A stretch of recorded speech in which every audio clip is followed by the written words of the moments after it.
J'étais tranquille en train de gérer mon début de crampe comme d'habitude. Et là il y a un trailer qui s'appelle Stéphane, que je salue s'il regarde cette vidéo. Il me dit tu filmes pas aujourd'hui? Je dis non, je filme pas là, c'est la descente, je gère ma crampe. Et le temps de lui dire, bah, ça y est, je l'ai faite. Mollet gauche. Une fois que c'est fait, en théorie ça revient pas. Reste plus qu'à faire le mollet droit et je vais pouvoir profiter de la descente. À la fille indienne J. Non. Mais à la fille indienne J. La crampe au 20e J. Aïe aïe aïe. Mais la crêpe au final J. Y'en a qui disent que je bois pas assez d'eau, d'autres que je bois beaucoup trop. Bien que je ne mange pas assez, mais j'ai encore pris 3 kilos. Qu'il faut pas transpirer pour pas perdre les sels minéraux. Qu'il faut super bien s'échauffer, mais démarrer au petit trot. À la fille indienne J. Non. Mais à la fille indienne J. La crampe au 20e J. Aïe aïe aïe. Mais la crêpe au final J. Yes. C'est ma plus belle course de crampe. Après le grand raid 73. C'est ma plus belle course de crampe. Après la 6000D. C'est ma plus belle course de crampe. C'est ma plus belle course de crampe.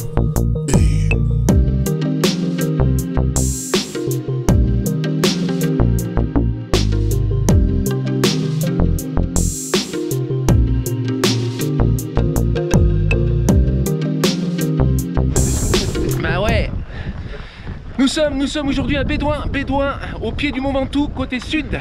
Bédouin qui n'a que le nom, évocateur des caravanes du désert, des Touaregs, de la chaleur et des Macroudes.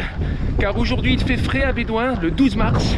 Et moi ce qui me plaît beaucoup, c'est que ce trail il ouvre la saison. Il ouvre la saison de la Golden Trail Series.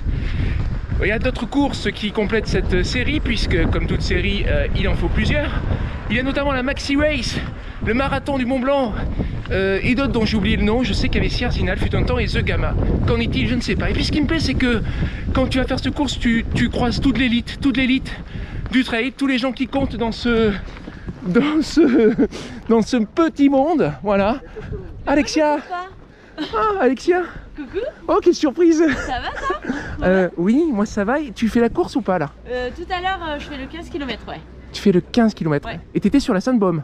La semaine dernière. Et tu as fait première marche du podium. Oui. Ah, c'est bien ce que j'avais compris. C'était bien cool, ouais, on s'est régalé. Ouais. Ouais. Il y avait moins de vent que là aujourd'hui, mais bon, ils annoncent quand même une belle météo. Oui. Vous qui passez au sommet, il va falloir se bâcher. Et nous qui restons en bas, je pense que ça va être plutôt cool. Ouais, ouais, parce que c'est 90, je crois. Ce qui est prévu 80-90 ouais, là-haut. Il y a un peu les rafales et puis un ressenti de 0-2. Donc, ouais. Voilà. Ouais. Très bien. Parfait. En forme? Non. J'ai mangé une banane. Bien. C'est le bon moment, hein. À 10 minutes parfait. du départ, c'est la banane. Bah et je suis pas seul parce qu'il y a bien sûr Cédric. Ouais. Cédric, hein, qui part sans eau. Ça, c'est une stratégie. Oui, il y a de la poudre. Ah, il y a de la poudre. Juste avec ma salive. Il y a de la poudre. Peut-être de la coque. Je sais pas ce que c'est comme poudre. On ne lui posera pas la question.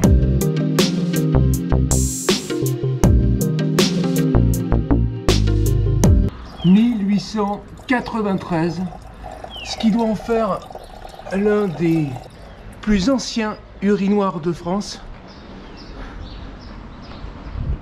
Ah non, mince. C'est une fontaine avec un lavoir à sec, mince.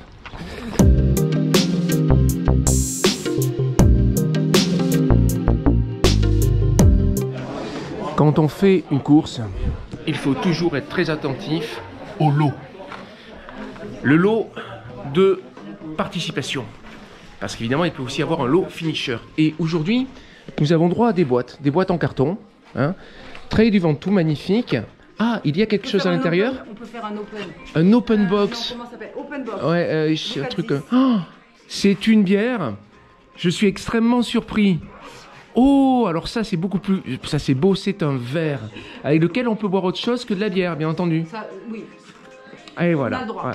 Très bien. Est-ce que je peux en prendre une deuxième boîte pour faire 2 verres? Parce que c'est triste de boire tout seul. Eh ben non. Non. Et voilà. Bon, tant pis. Bonne journée.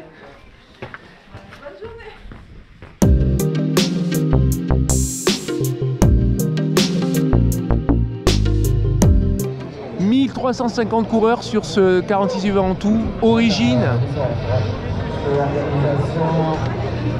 Et là, c'est le 3e sas. Il y a deux sas qui sont partis.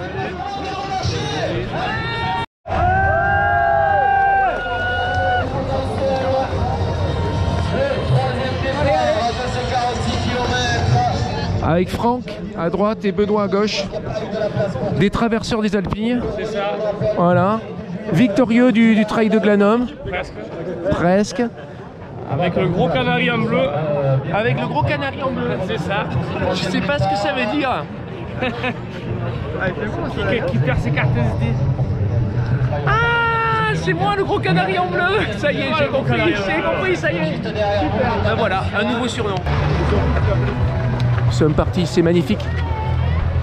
Je disais justement à Franck et Benoît que ces courses-là, elles ont des musiques officielles avec un copyright et que ta caméra, elle enregistre la musique et après, ça pose des problèmes de droit d'auteur quand tu fais ta petite vidéo artisanale là. On suit Franck, très bien lancé, beau gabarit. Benoît ne doit pas être très loin. Du coup, obligé de refaire la séquence avec un fond sonore composé par mes soins. Enfin, c'est plutôt un fond de tiroir.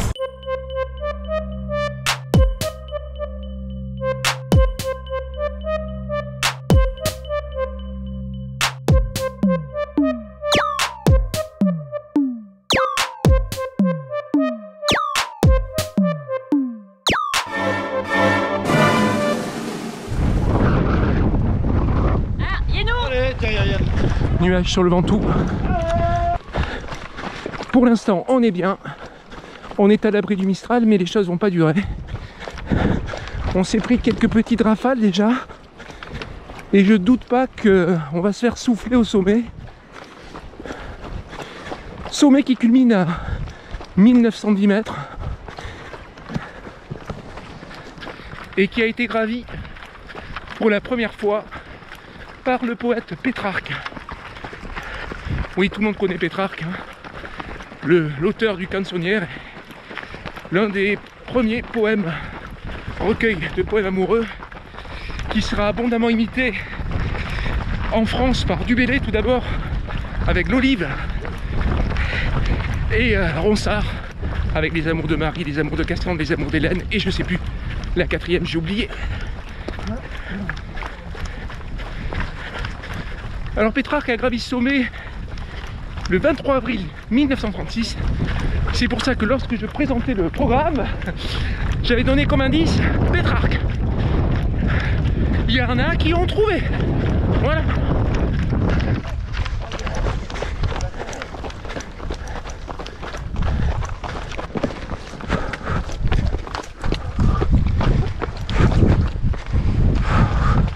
Bon.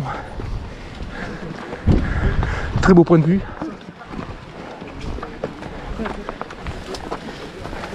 Ça c'est dommage parce que à courir c'est quand même super sympa. Ouais, je te doublerai par la droite, par là. Ouais, voilà. Au risque. J'ai pris tous les risques là.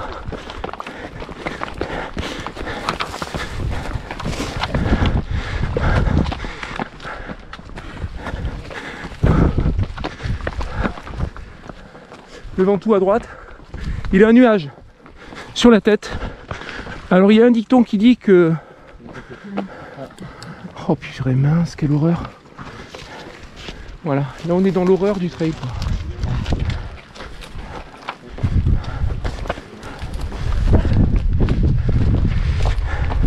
Ce cours je l'ai faite en 2018-2019. Et cette section là, bah, c'était super parce qu'on la courait quoi. Et là on la court. Oh Rémi! Ouais, tu vas, Franck, je Mais direct. très bien!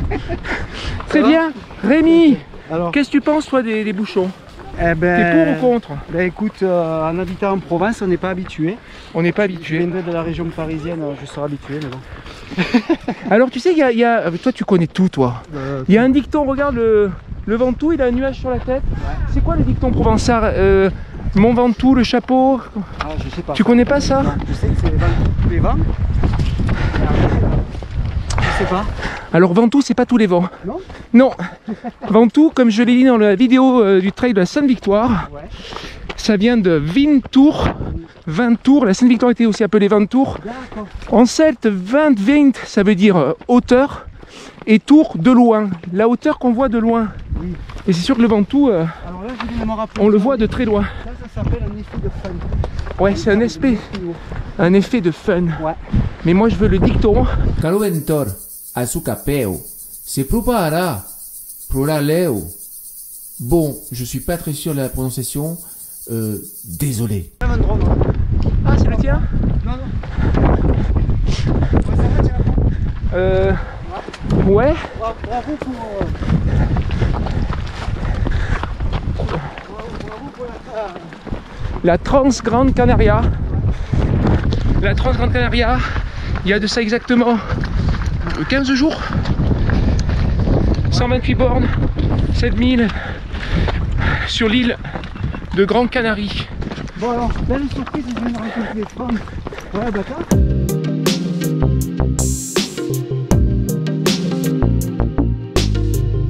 Alors, les aventures de la carte SD, c'est pas fini. Ouais, parce que Transgrande Canaria, à peine arrivé à Marseille, Provence, aéroport, paf, la carte SD, elle me lâche. Elle est partie en soins intensifs, dans un labo d'informaticiens, nécromanciens, magie noire, magie blanche, qui peut-être vont récupérer les images. Ah, c'est une bonne nouvelle. Voilà. Rémi, Oui. ton premier 46, hein. Ah non, c'est mon second. Ton L'année second dernière, 46. je m'étais engagé sur le 46 et ça a été un 48. Mauvaise météo au sommet, Ah oui, donc ils te font passer un peu plus bas. j'ai des amis qui l'ont fait là, cette année-là. Pour remonter, ils te fracassent. Il paraît que c'est très bien. Ben, cette année, ça va être le grand coup de Mistral.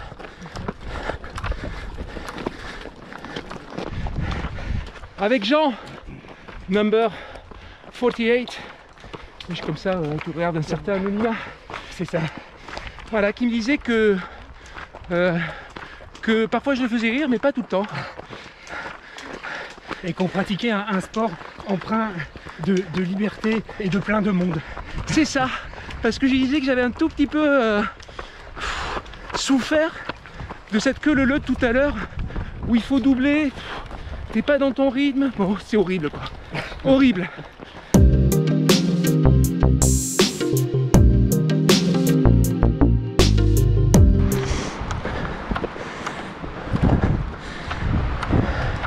Et c'est reparti pour de la queue. Un truc passionnant, bien entendu. Alors comme c'est un truc passionnant, je vais parler d'un autre truc passionnant. Voilà. Vous êtes demandé sans doute pourquoi Du Bellay, il a appelé son recueil l'Olive. Bien tout simplement parce que... Non, parce que c'est vrai que Olive pour une femme, c'est pas incroyable. Hein. Oui. Ah ben tiens, voilà, je suis sûr... Ce trailer, il m'a l'air déterminé pour avancer. Voilà, c'est ce qu'on veut. Mais c'est très très dur. C'est très très... En fait, ça marche pas en fait.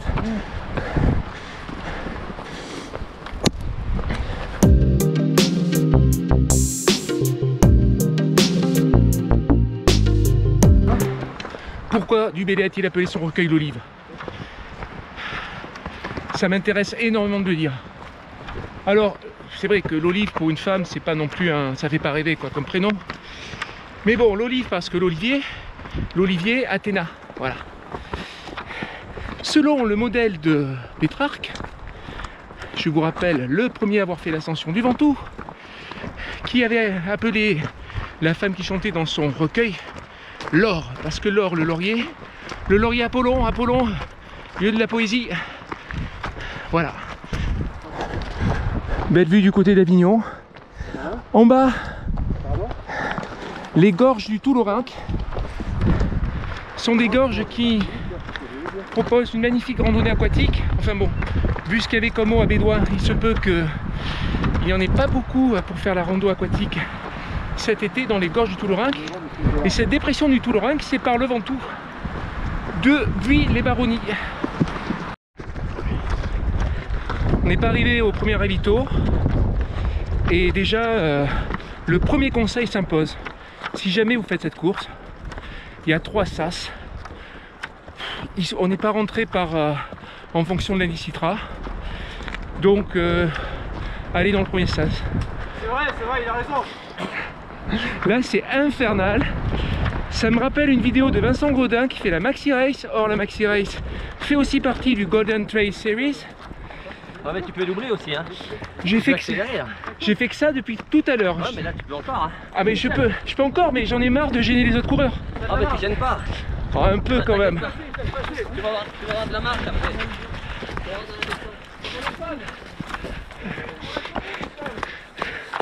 Bon, écoute, allez, on y va. Il a raison, on peut doubler. C'est compliqué, mais tu peux doubler. Mais n'empêche, allez dans le premier sas, ça vous arrangera facilement, ça vous arrangera bien les choses.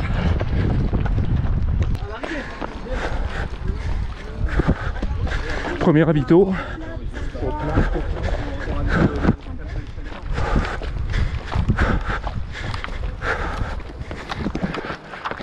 Est-ce que les choses vont changer à partir de maintenant? Ah, sûrement. C'est-à-dire plus de mouvement, moins de queue. Ça a l'air bien parti là. Surtout que cette course, suffit de regarder le profil pour comprendre. Il y a 2050 de D+ et moins, mais grosso modo tu prends tout le D+ sur une montée pour aller au sommet, et après c'est une grande descente entrecoupée de petits raidillons. Et Olivier, avec lequel on vient de reprendre nos bonnes vieilles habitudes de queue, me dit que au final il n'y a pas de 2050 mais que 2400. 47 et 2350, 2004. 47, 2300, 2004. Je lui fais confiance parce que moi, ma montre, elle indique que l'heure. Je ne l'ai pas allumée comme d'hab.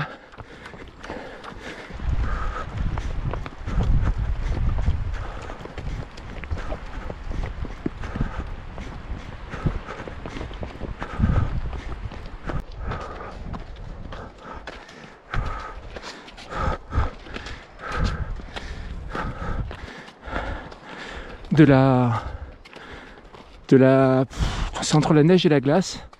J'appellerais ça donc la snage. Avec un truc rigolo, mais on l'a quitté. C'est le mélange boue-glace. Ah bah il y en a un peu ici.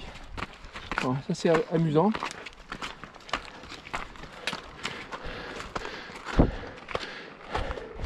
On doit pas être très loin du sommet. On s'est tapé une grosse section de route.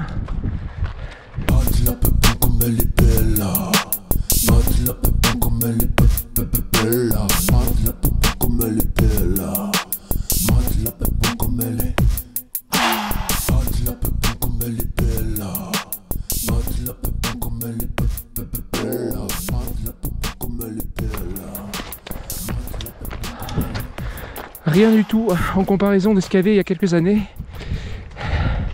En 2019, on s'est chopé la glace-neige dès la section de route en dessous là. Et ça patinait grave ici, je me souviens.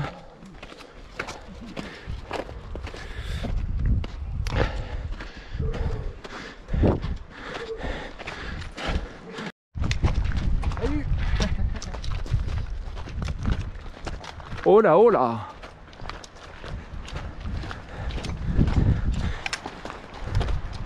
Par principe, quand tu fais le Ventoux, tu te dois de passer dans la partie enneigée. Sinon, ça compte pas. Profitez parce que il n'y en a pas beaucoup là.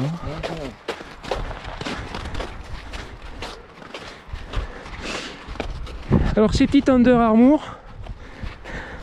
même à foi, malgré leurs crampons en forme d'hexagone, bah, j'ai pas encore glissé.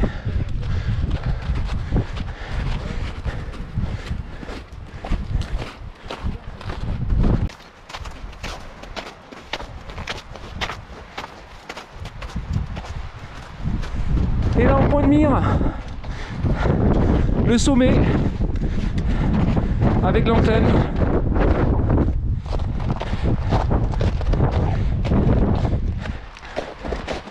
Moi je fais le truc trad, j'essaie de rester au maximum dans la neige.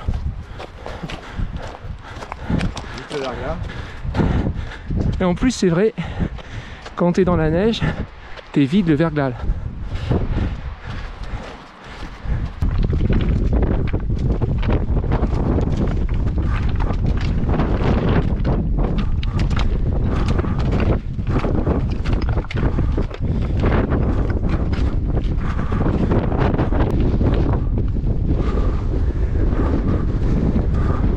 Un tout petit peu de vent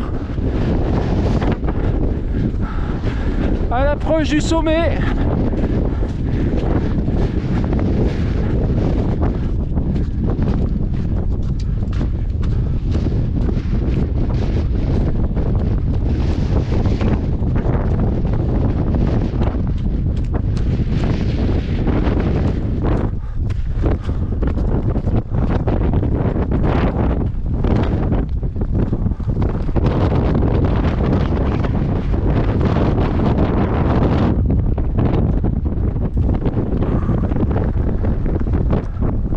Côté Bédouin,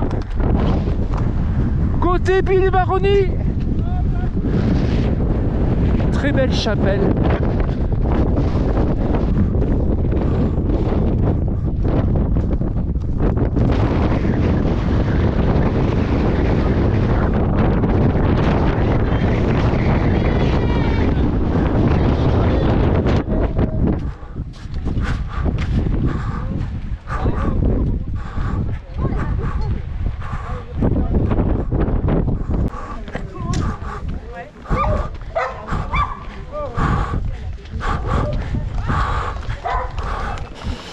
On est à la bascule.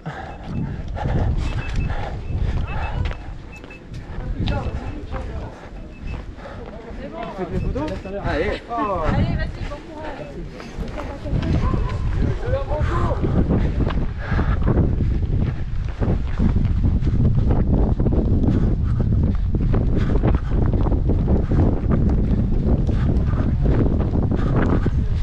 Tout de fond, les Alpes du Sud qui ont bien pris de la neige, 40 cm là.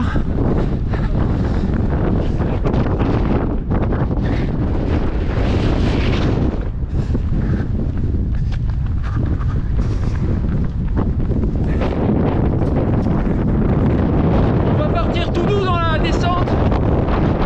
On va se déclencher une crampe.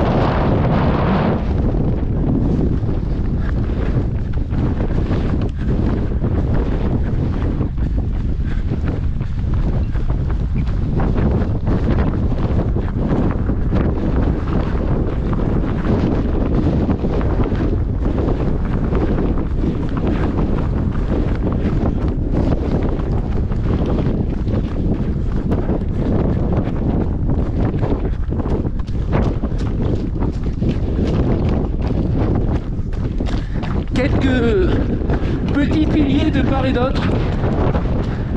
C'est bien balisé ce trail du Ventoux. J'étais tranquille en train de gérer mon début de crampe comme d'habitude. Et là il y a un trailer qui s'appelle Stéphane, que je salue s'il regarde cette vidéo. Il me dit tu filmes pas aujourd'hui? J'ai dit non je filme pas là, c'est la descente, je gère ma crampe. Et le temps de lui dire, bah ça y est, je l'ai faite. On n'est pas loin du deuxième ravito.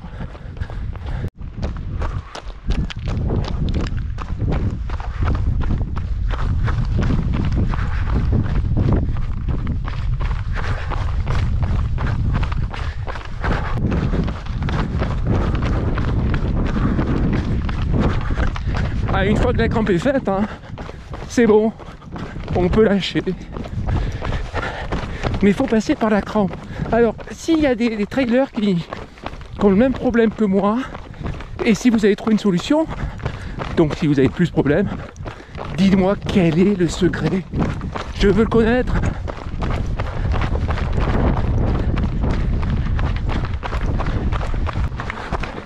Bravo les gars. Allez.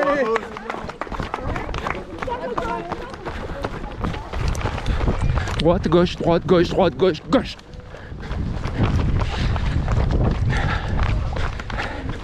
Deuxième ravito.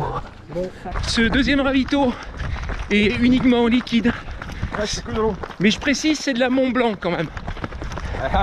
Attends, c'est de la qualité quoi. Et là on a quitté le monde du vent. Bascule côté sud. Dans la forêt. Où là, avec une sévère attaque de chenilles processionnaires. Sur ces pauvres pins. Je sais pas si vous voyez ces boules. Ces nids. Il y en a un gros là.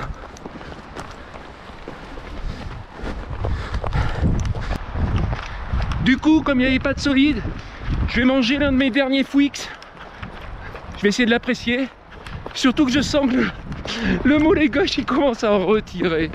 Mais c'est n'importe quoi ce muscle, n'importe quoi.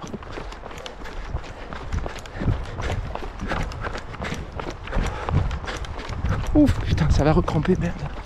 Fais chier.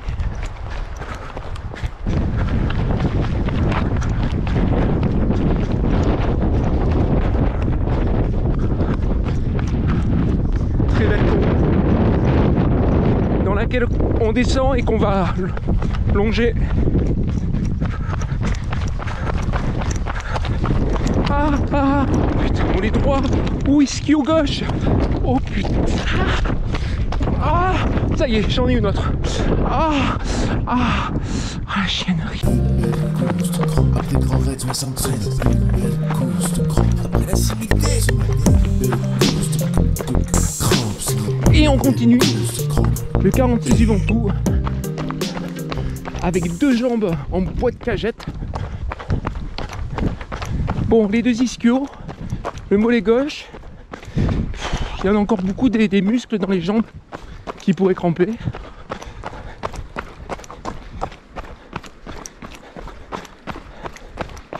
C'est beau. Le principe de cette section, c'est tu descends dans une combe, tu la allonges, puis tu remontes pour basculer dans la combe d'à côté. Ce sont de très beaux passages ici.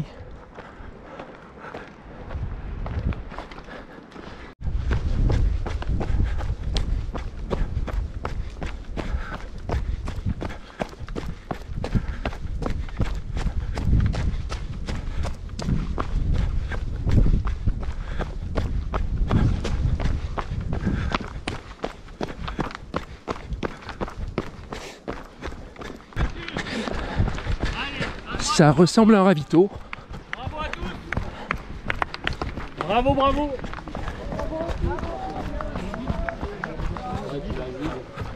C'est un ravito. Servez ça. Bonjour.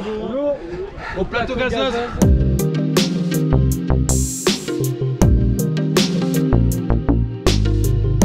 Ah, j'ai pas pu tout dire dans cette vidéo. La course allait trop vite.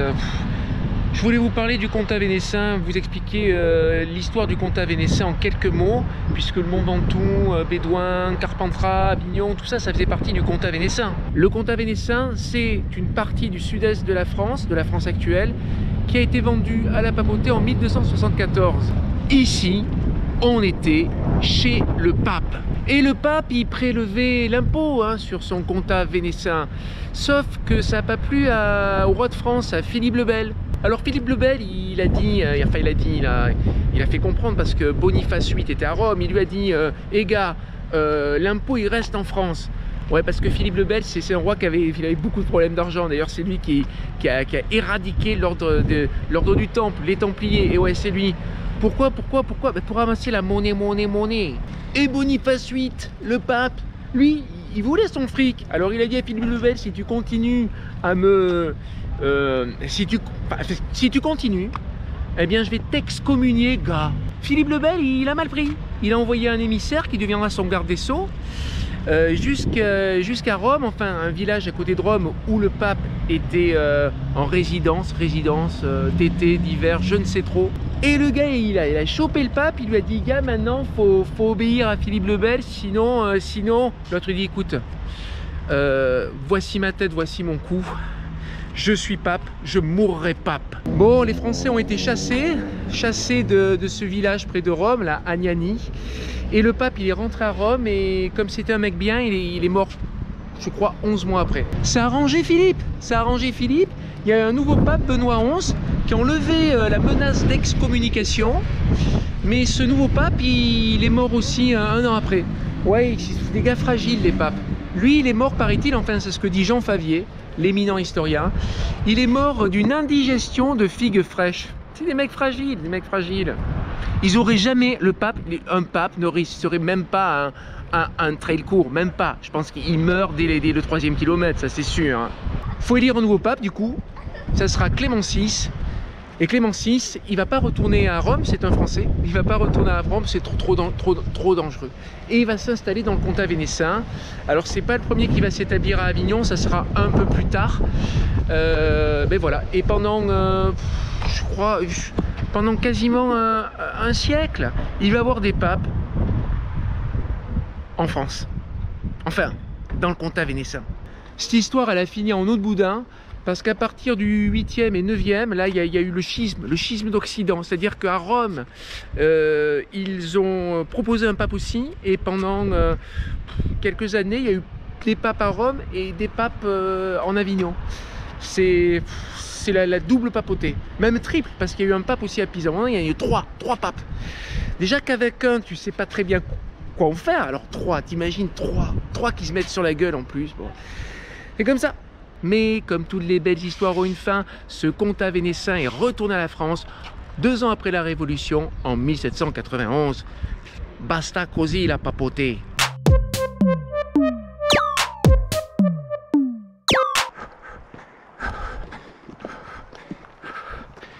Avec cette histoire de crampes, Benoît, j'ai été contraint de bouffer des tucs. C'est pas bon le tuc. Mais tu espères refaire une quantité de sodium suffisante pour ne pas avoir à nouveau des crampes. Voilà. Le tuc quand même, le tuc c'est triste quoi, je veux dire. C'est pas le genre de truc, c'est plat. C'est à peine doré. Ça croustille un peu. Ça vaut pas les Springles. Jamais. Et le Springles, c'est très salé. Donc c'est aussi très bon pour les crampes.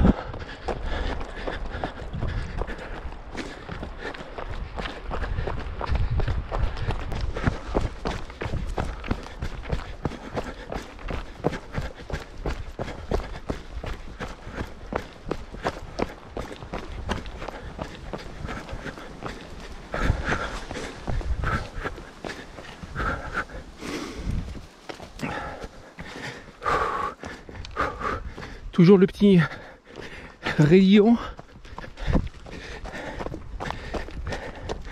qui vient couper la descente.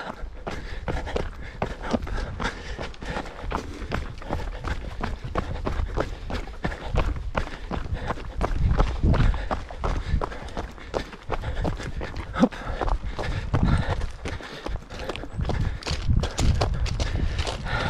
Moi c'est le trailer qui est devant moi, il s'arrête et il marche. Je m'arrête et je marche. Dire par principe quoi. C'est une question d'éthique. Oh, un peu du caillou. On a eu du sous-bois, nous avons du sous-bois magnifique. Et c'est bien, on a un peu de caillou là. Caillou qui bouge, attention. Hop, hop, hop, hop, hop, hop.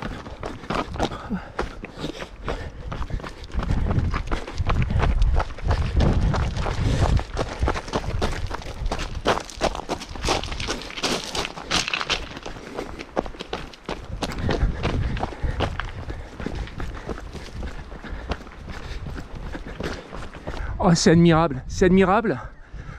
Je parle pas du point d'eau, je parle du 4x4 avec la tente de toit. C'est magnifique. Et là, regardez un jas, le jas des Landerneau. C'est pas que j'ai de la culture, c'est que c'est écrit dessus. C'est parti.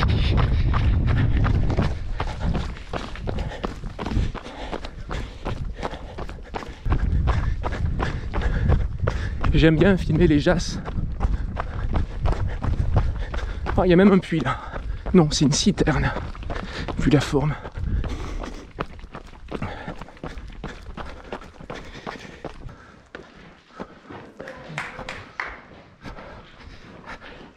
Merci.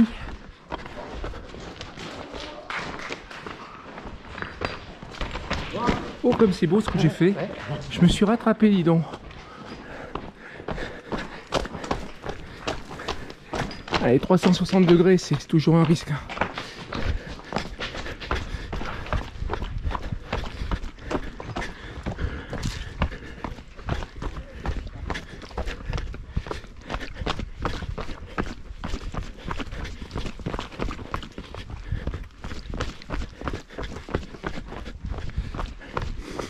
Ça a dû en faire des bergeries tout ça.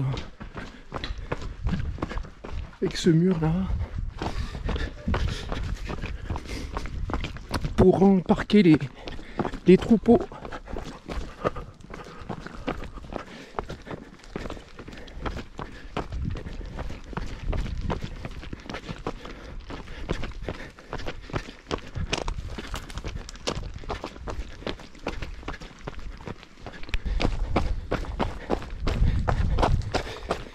J'ai été sauvé par un autre point d'eau avec deux messieurs, de la ceinture, de l'eau plate, des barres, du pain d'épices, des tucs. J'ai repris des tucs, Benoît. Et surtout, ils m'ont passé un cachet là, apparemment contre les crampes. Je suis content. Je suis très content. Et si un jour ces deux messieurs voient cette vidéo, eh bien, je les ai remerciés, mais je les remercie encore. Je ne sais pas si ça fera effet, peut-être que ça aura un réel effet, mais peut-être que ça aura un effet placebo. C'est très bien les effets placebo. Et je veux me dire, finalement, je ne peux plus cramper. C'est ma plus belle course de crampes. Ma plus belle pour l'instant.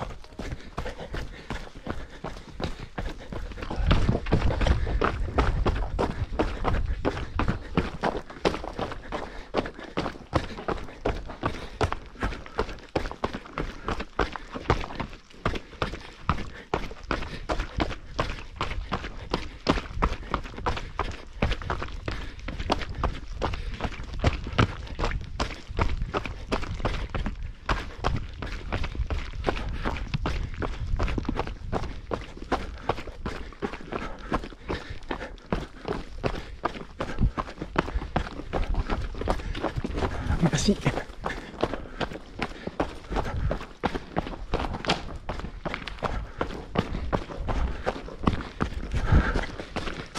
Droite. Merci.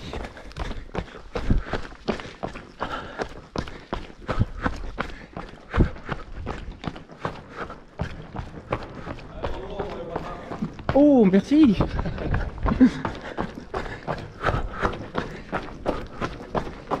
Magnifique combe, comme vous pouvez le constater. C'est vraiment, une fois qu'on bascule là, qu'on passe le sommet, je trouve que ça devient, la montée est belle, mais bon, et là je trouve que c'est vraiment très très beau.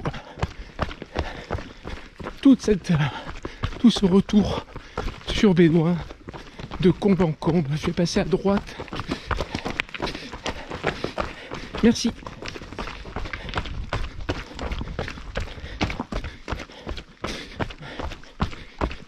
And the boss, the king, His Majesty of Trail, Tsar, from le Trail Club de Provence. Bonjour. Super content de faire ce final avec Tahar.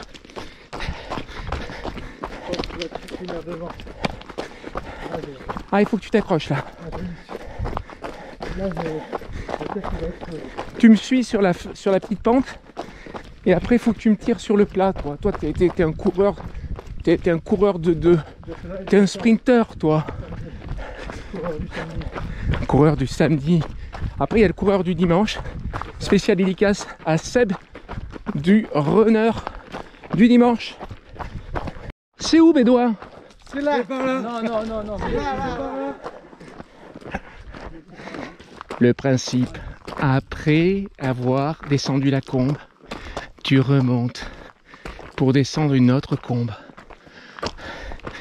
Ah putain, le passage, la montée à la descente, là musculairement, on commence à sentir qu'il y a un problème.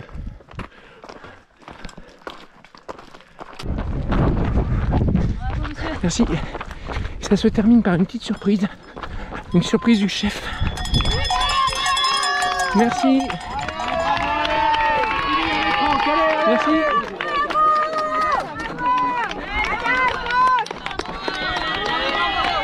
Merci.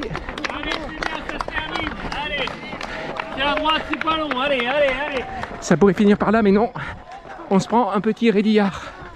Que je vais marcher d'ailleurs. Voilà. Et je vais même le bâtonner.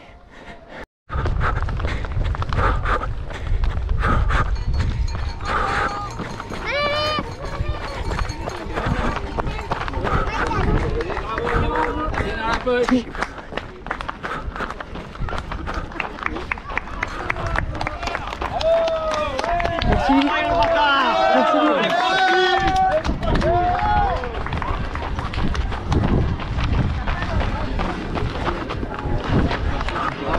Merci. Je crois que c'est fini. C'est fini. Je vais manger. Il est 14h09. Zut. J'ai dû mettre 6h01 à la loose.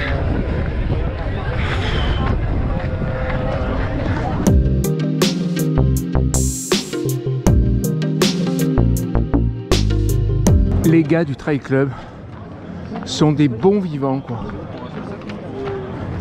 Vraiment des bons vivants. Rien ne les arrête. Regarde. En fait, ils viennent pas faire la course, ils viennent faire leur course. Du miel de qualité. Ils vont se régaler, quoi. Thomas et Léo. C'est-à-dire qu'on a dû finir depuis un bon moment, vu leur état de fraîcheur. 3 heures qu'on a fini. 3 heures, tu vois, c'est ça. Une petite dégustation de miel. Oui, je vois ça. Génial. Miel local. Super, alors vous êtes apiculteur à Flassan. Et vous nous faites du miel d'acacia, du miel de fleurs, le lavande. Ah oui, tout du Ventoux, ouais. Oui, fleur du Ventoux, fleur lavande. Lavande normale parce que c'est... Lavande fine. Ouais, c'est la région, c'est l'une des régions de la lavande. Oui, sur le plateau. Le Ventoux, le plateau de Sceaux. Alors je vais goûter. Ah, allons-y.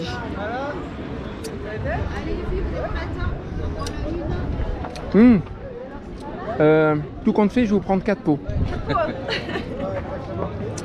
Non mais je vais le garder celui-là. Vous allez me faire goûter d'autres trucs. Alors Thomas, cette course. Super bien, écoute. Hein. Alors tu vas parler d'un problème au pied que tu as soigné d'une manière originale. Est-ce que tu peux témoigner? C'est bien ça. Et en fait, je me suis fait une entorse au même pied. J'enlève la ceinture, elle... Vas-y. Voilà. J'ai fait une entorse du coup au même pied où j'avais la ponévrosite plantaire. La quoi? La ponévrosite plantaire. Alors, la ponévrosite plantaire, c'est très difficile à dire et ça fait très mal. C'est ça. Et du coup, Gibus a la même chose. Et c'est pour ça qu'elle m'a beaucoup courir aujourd'hui. Ah, la Gibus, ouais, Gibus il est pas là, il se fait ça. Alors Gibus, il faut qu'il reprenne du poids de la bête parce que là, il y a l'équipe montagnarde. Montagnard 110, montagnard 70. Yes. Voilà. Ouais, et alors du coup, ce double entorse. Combien? Oui, il faudra que tu me partages ton expérience. Un Keras 160? Tu l'as fait, non? Alors, il faut pas le faire. Ne le fais pas, il n'y a plus le pas du curé. Voilà. Moi, je fais la... Tu le fais là?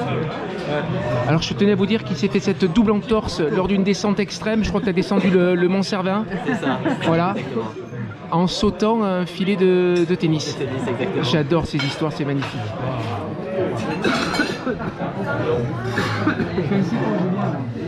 Alors cette bière, elle était bonne la bière ou pas?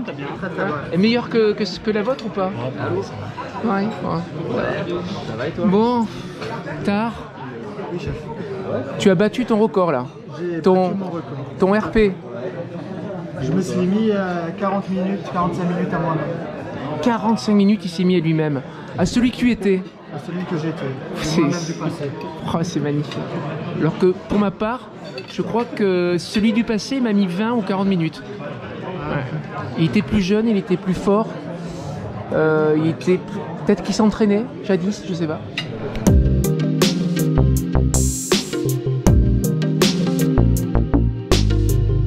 Comme je suis bien, comme je suis en hauteur et qu'il fait beau, j'en profite pour dire un petit mot sur la course. La première partie, comment dire, ouais. J'ai pas trop aimé la queue, je pense que les sas c'est bien, mais il faudrait nous placer en fonction de l'indice. Voilà. Après, je suis peut-être allé trop vite aussi, hein. C'est peut-être mon problème aussi, hein. Mais je pense qu'il faudrait quand même classer en fonction de l'indice. Ça permettrait que ça soit un peu plus fluide, voire laisser plus de marge entre les vagues. Après tout, ça change pas grand-chose au final. La montée, ça patinait un peu sur les cailloux. Et je dois reconnaître que mes Under Armour, dont j'ai oublié la suite du nom, je vous les montre là, elles ont été redoutables. D'ailleurs, il faut que j'en parle un peu de ces godasses, parce que là, elles ont fait un super test terrain. Et ces crampons dont je disais un peu de mal, bon, l'adhérence Vibram, elle est excellente, mais les crampons, je pensais que ça serait pas top. Finalement, il y avait des sections un peu glissantes, un peu debout. Regardez, elle est propre la semelle, hein.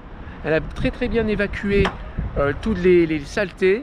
Et ils ont vraiment bien fonctionné. Donc les petits crampons hexagonaux, en fait, ils sont très bien. Cette pompe, comment dirais-je, je l'adore. Je crois que j'ai racheté une paire avant que les prix augmentent. Attention, la montée elle est longue, mais elle a la particularité d'être rarement raide. Donc souvent, plutôt roulante. Il y a des endroits où tu es obligé de courir. Sinon, tu vas passer des heures. Une fois passé le sommet, la descente a la particularité d'alterner des sections de véritable descente, plus ou moins raides, plus ou moins techniques, plus ou moins caillouteuses, souvent dans des sous-bois, mais vous avez vu, mais très beau. J'ai adoré la dernière vraie descente dans la combe sur des cailloux, vraiment j'ai beaucoup aimé. Le cadre, le paysage, la nature du terrain, c'était top. Par contre, ces grandes sections de descente sont entrecoupées de, vous l'avez vu, de raidillons qui rendent finalement cette deuxième partie de la course assez cassante. Tout ça pour arriver à un final extrêmement roulant, sauf le raidillon juste avant l'arrivée. Là, j'adore ce raidillon avant l'arrivée. Je trouve que c'est, pour moi, c'est une forme d'humour. Alors à Ramon, c'est fait. Transgrande Canaria 128,70, c'est fait. C'était il y a 15 jours. Et là, le 46 du Ventoux, 2000, apparemment c'est plutôt 2300. Hein. C'est ce qu'on dit différents trailers. Après vérification et enquête, ils disent plutôt 2300. C'est fait. La suite, eh bien c'est mystère. La suite, c'est gros mystère sur avril. Fin mai, ça sera la Maxi Race. Une semaine après le 88 de la Maxi, ça sera le 75 du Saint-Jacques. En mode à la Dude. Un peu à la je m'en foutiste, tu vois. Voilà. Et après, il y a un beau rendez-vous début juillet. C'est la Montagnarde 110 ou 111 pour 8400. Et puis on laisse un peu passer le temps parce qu'il faut faire autre chose que le trail. Il n'y a pas que le trail dans la vie. Il y a aussi la course à pied, il y a aussi le running, il y a aussi l'ultra trail. Bon voilà. Et on part sur un 4e UTMB à la fin du mois d'août. Sur ce, je vous souhaite une excellente continuation. Que la force des dieux du trail soit avec vous. Ciao!